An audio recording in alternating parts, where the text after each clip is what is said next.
Hi KBC and Monex family friends, నేను వర్మండి.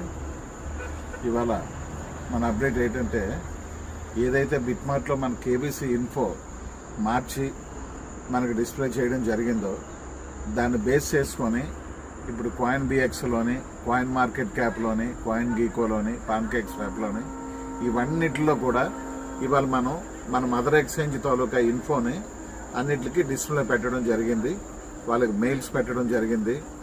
వాళ్ళు ఏంటనేసి అంటే with in 7 days, maximum 30 days, ఇలాగా అంటే మినిమం 7 days, మ్యాక్సిమం 30 days, అంటే 1 monthలో మనకు అన్నిటిలోని కూడా ఇన్ఫోలు మారిపోయే అవకాశం ఉంది. వాళ్ళు వెరిఫై చేసుకుంటారు. ఎందుకంటే మన మదర్ ఎక్స్చేంజ్ బిట్మార్ట్ కాబట్టి దాంట్లో ఇన్ఫో ఫస్ట్ మారడం అనేది చాలా టైం పట్టింది. ఎందుకనంటే మనం అందులో 2 సార్లు మార్చడం జరిగింది. ఒరిజినల్గా బ్లాక్ చైన్ టెక్నాలజీలో ఏమైతుందో అదో పక్క వెరిఫై చేస్తారు. మనం బర్న్ చేసిన తాలూకా ప్రతి ఒక్క డినామినేషన్ కూడా వాళ్ళు పిన్ టు పిన్ వెరిఫై చేస్తారు. ఏ టైంకి వీళ్ళు డిలీట్ చేశారు, కరెక్టా కాదా, మళ్ళీ మింట్ ఆప్షన్ ఉందా లేదా, ఇవన్నీ టోటల్గా వెరిఫై చేసి వాళ్ళ టీం, అంటే ఎక్స్చేంజ్ అనేది ప్రెస్టేజ్ ఇష్యూ. ఒకసారి ఏమైనా వాళ్ళ పొరపాటు జరిగితే ట్రేడర్స్ దగ్గర వాళ్ళకి కూడా రిమార్క్ అని ప్రతి ఒక్కటి కూడా వాళ్ళు వెరిఫై చేసి వాళ్ళ దాంట్లో కూడా మార్చడం జరుగుతుంది.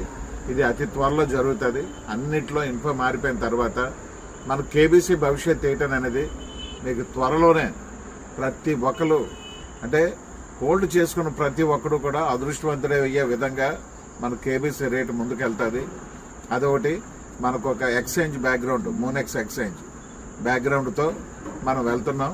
ఈ రెండు కూడా మనకు ఉండడం కూడా ఒక మంచి బలం అనేసి చెప్పాలి. ఇవాళ ఎట్టి పరిస్థితుల్లో ఇవాళ సాయంత్రం 4:30 లోపుని మొత్తం అన్ని అప్లై చేయడం జరిగింది. మన సాఫ్ట్వేర్ టీమే, మూన్టెక్ సొల్యూషన్స్ ప్రైవేట్ లిమిటెడ్ వాళ్ళే, మన శ్రీనివాస్ రెడ్డి గారి టీం వల్లే ఇవన్నీ చేయడం జరిగింది. ఇవన్నీ చేసిన తర్వాత మనకి రిప్లై వచ్చిన తర్వాత నేను మళ్ళీ మీకు అప్డేట్ ఇస్తాను. ఏ రోజు మారుతుంది ఏంటని అనేది మనకు ఒక 10 to 15 daysలో మనకి బ్యాంకాక్ వెళ్ళేటప్పటికి ఎప్పటికి మారుతుంది అనేది ఒక డేట్ రావడానికి అవకాశం ఉంది. కాబట్టి అది మీకు మళ్ళీ నేను ఇన్ఫార్మ్ చేస్తాను. Thank you very much.